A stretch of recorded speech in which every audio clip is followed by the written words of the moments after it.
I actually agreed to do this because I had just finished, when I was asked, I agreed to do this because I had just finished a book project, and I was sort of going, phew. And it was so nice to have somebody say, would you like to talk about your work? It was like, oh, yes, let's do that. But this is my most current publication, and it's called Social Media and Participatory Democracy, and it's my slimmest book. And I mention that because I'm talking to graduate students tomorrow about book publishing, and I'm going to show them that the longer I have been in academia, the skinnier my books get. I like to think that's because I'm getting more concise and precise about what I'm saying and what I'm working on.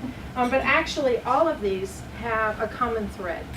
And some of the things in them are pretty obviously thinking over and over and over again about the same sorts of things. So my area of research is access to government documents. Reporters use them a lot. I'm in the journalism department, and I started in journalism where I was dependent on having access to government resources for all sorts of things. One of the areas, though, that I was most interested in when I had more time to do research, which is longer than a 24-hour news cycle, was public notice, because it's a very underappreciated, important aspect of access to government information. Most of the time people think of the sexy things. I did one book project on that, freedom of information. Everybody knows that. Everybody's real excited about that.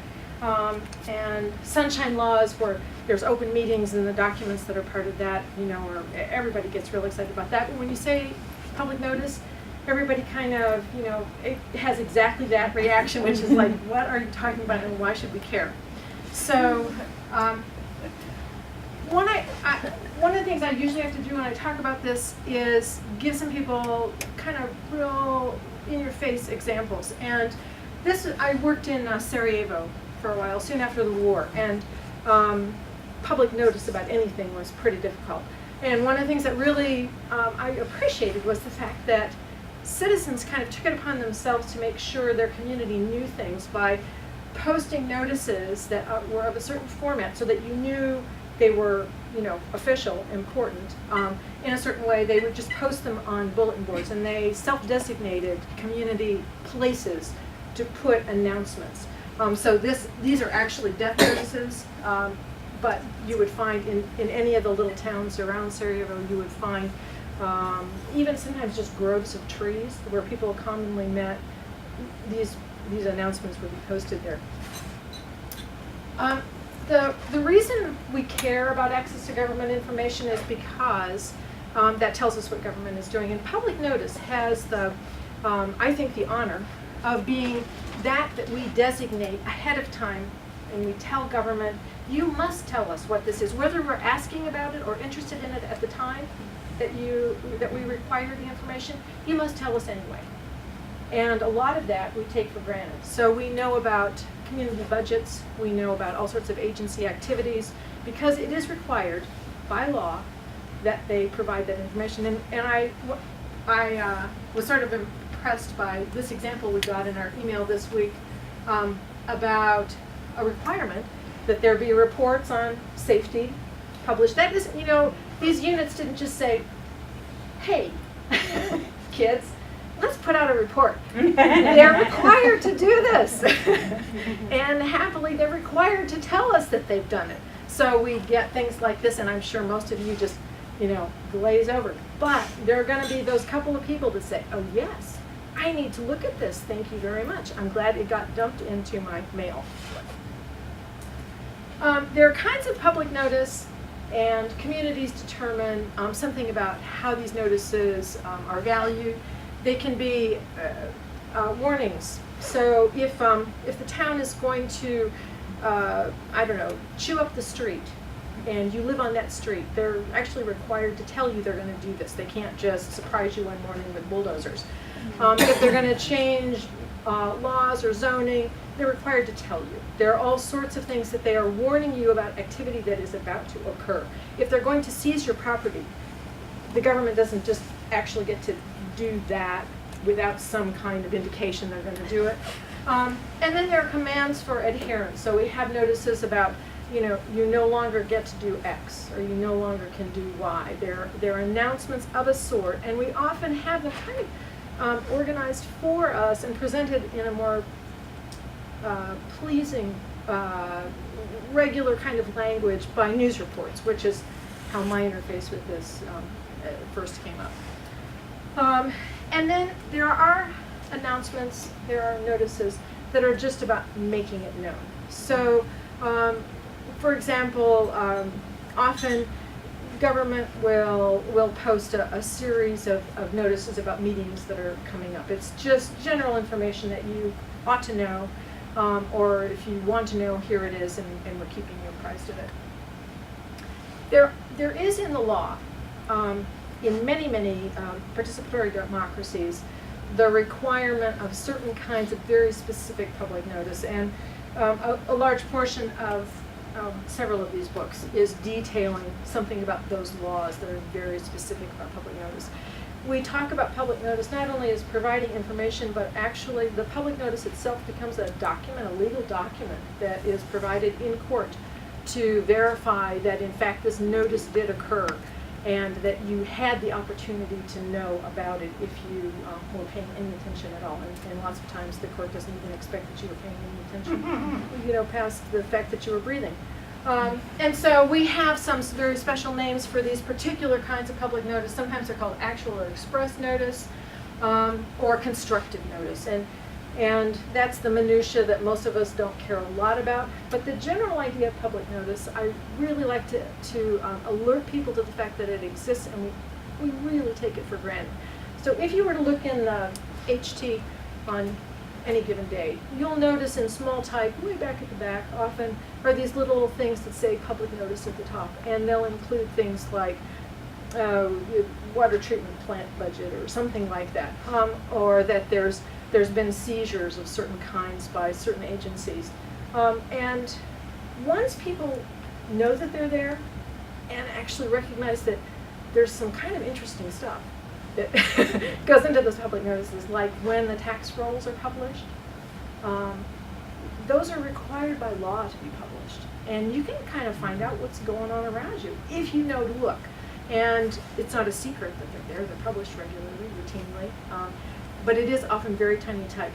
The communities that I'm impressed with are the ones that have public notice on page 2, where we have obits, which I find very interesting. On page 2 will be the public notices. And that's a community that I know is really deeply engaged, or at least has a news outlet that's deeply engaged in public notice, and they're kind of fun. I had sometimes I think of it as joy, sometimes I think of it as a burden.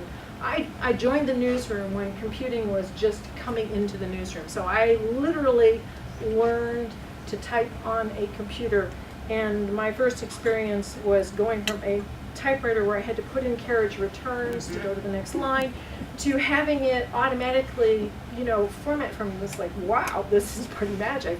But with that change in the newsroom, I started noticing lots of other places that computing was coming into sort of the news experience. And so I followed that as I grew with news outlets. And I became really interested in how that simple technology addition to news organizations changed the communication, the way in which we present information to each other through news outlets. And so this affects particularly public information, I think. And so some of the questions that I have for public notice, moving from a paper-based environment where the court would say, was this notice published? And you would go to the newspaper that was charged with publishing this notice, and you would go to the page and you would bring proof that says we did this, to a digital environment where it's possible for all of that to morph and change kind of because the software changed or the hardware changed. All kinds of things happen differently, and you can't swear as easily as you once could that what we see today in this way is exactly what was presented in 1989 when this notice was published. So accessibility of public information, authenticity, and ownership all become very important in talking about public notice and making sure that we're supporting those things that were actually part of why we initiated the idea of public notice. And I have to tell you, this is outside the talk altogether. Public notice sounds like something that maybe we just invented with the Declaration of Independence. It didn't. We've had public notice. Public notice has been part of democracy since the Romans, since the Greeks. The Greek system required that there be public notification of government activity. That's a long time ago. So we're not talking about something that just developed, within what I like to think of as my sort of historical lifetime. This is a long time ago. And so accessibility, authenticity, and ownership were issues all the way back to the Greeks in verifying that something that was claimed to have been published, to have been made public, was in fact made public. There are some specific rules in the United States, and I often spend time talking about those, and these include that something is printed in a fixed format, that it's published on a regular basis, that it's circulated to a known geographic area, offered at a subscription, and is generally available. But the interesting part right now is that it's archived and easily accessible after that archiving. That gets to be very important and harder than you might think in the current digital environment. So I talk to people all the time as governments are moving to internalize this system of public notice. That is, they're putting it on their websites instead of in a newspaper or some third-party platform that is not going to have the same interest in altering a budget or shortening the report or distorting the facts in some way. That these are the sorts of things we need to be concerned with. That it's not simply a matter of saying, look, it's out there. We put it on our website.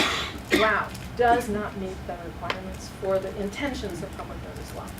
These are the things that I find myself saying in one way or another to state governments. I'm asked constantly to testify. State governments are constantly in the process of saying, we're doing it, we're doing everything we're supposed to. We're posting, we're, making it available. Everybody can see it. Well, it's not the intention of public notice law, so these are the things I talk to them about. And I've got a long list. I'm not going to walk through the long list. I actually brought a handout. I couldn't help myself. I print things because, I'm still a print person. But one of the things that intrigues me is when we talk about that long list of things, I'm really not just talking about issues from today. These are the same issues that you would be concerned with in the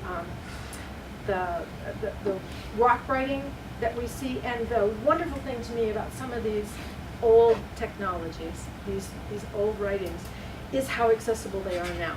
So I can go and look at something that is a couple of thousand years old, and I might not be able to understand it, but I can study it, and I might be able to figure it out with some help. I can look at this text. It's several hundred years old. I can read it. It's hard to read, but it's still there. It didn't change. Nothing happened to it. And then I look at something on the web, and there are so many hilarious public notices on the web. Really. The things that people will post. And, public notice, international notice. I'm just really saying, really, and this works for you, right? So those things are all really, really fun. And if you want to amuse yourself, sometime I can give you a long list of things to look at that will just leave you howling. And that's it. Any questions?